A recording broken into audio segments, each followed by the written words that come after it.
এক ঘন্টায় তৈরি করে নিতে পারেন গরুর মাংসের শুটকি। আসসালামু আলাইকুম, ঘরকন্না চ্যানেলে সবাইকে স্বাগতম। আজকে শেয়ার করব কিভাবে চটজলদি আপনারা গরুর মাংসের শুটকিটা তৈরি করবেন এবং তা দীর্ঘদিন পর্যন্ত সংরক্ষণ করে রাখতে পারবেন। এখানে প্রথমেই আমি গরুর মাংস নিয়ে নিলাম, একদম সলিড গরুর মাংসটা নিয়ে নিতে হবে, কোনো হাড় বা চর্বি থাকা যাবে না। আচ্ছা, সেকেন্ড স্টেপ হচ্ছে চুলায় একটি কড়াই বসিয়ে দিতে হবে, পানি দিয়ে দিতে হবে পর্যাপ্ত পরিমাণ। তারপর পানিটা যখন বলক চলে আসবে তার মধ্যে দিয়ে দেবো এলাচ, দারচিনি, তেজপাতা। তারপর দিয়ে দিচ্ছি 1 চামচ হলুদের গুঁড়া, একটু নেড়েচেড়ে মিক্স করে দিচ্ছি যাতে কোনো প্রকার দলা না থাকে হলুদের গুঁড়ার। আচ্ছা, এখন দিয়ে দেবো 1.5 চামচের মতো আমি আদা রসুন বাটা। তো ভালো করে মিক্স করে নিয়েছি। যখন পানিটা টকবগিয়ে বলক চলে আসবে এর মধ্যে আমি দিয়ে দিচ্ছি লবণ, 1 চামচ ভর্তি করে আমি লবণ দিয়েছি। পানিটা বলক চলে আসলে এর মধ্যে আমি ধুয়ে রাখা গরুর মাংসগুলো দিয়ে দিচ্ছি। একদম সহজ প্রসেস, এর চেয়েও সহজ আর হয় না।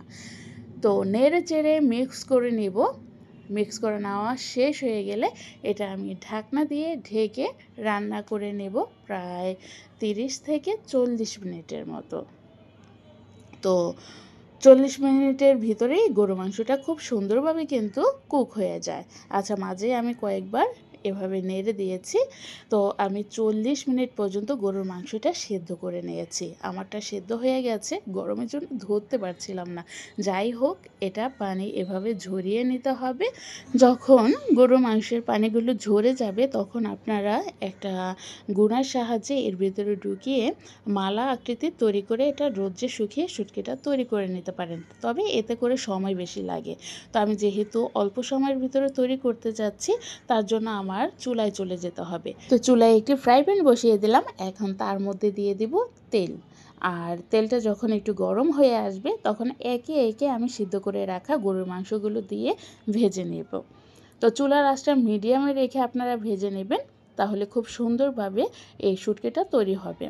আর যদি হাই হিটে এটা ভেজে নেন তাহলে উপরের দিকটা তাড়াতাড়ি কালার চলে আসবে, ভিতরের দিকটা কিন্তু হতে যাবে না।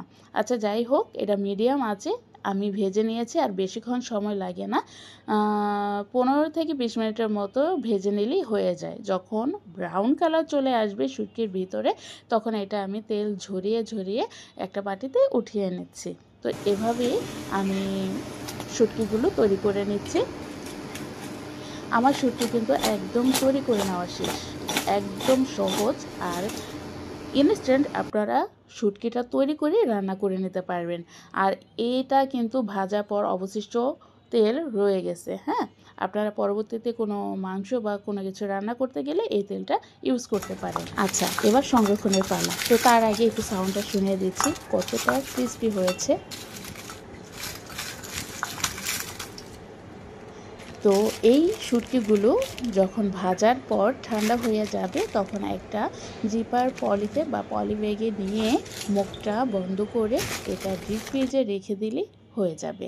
তো এভাবে আপনারা সংরক্ষণ করে রেখে দিতে পারেন, যখন খুশি তখন শুধু বের করে রান্না করে নিলেই হয়ে যাবে। এটা দীর্ঘদিন পর্যন্ত ভালো থাকবে।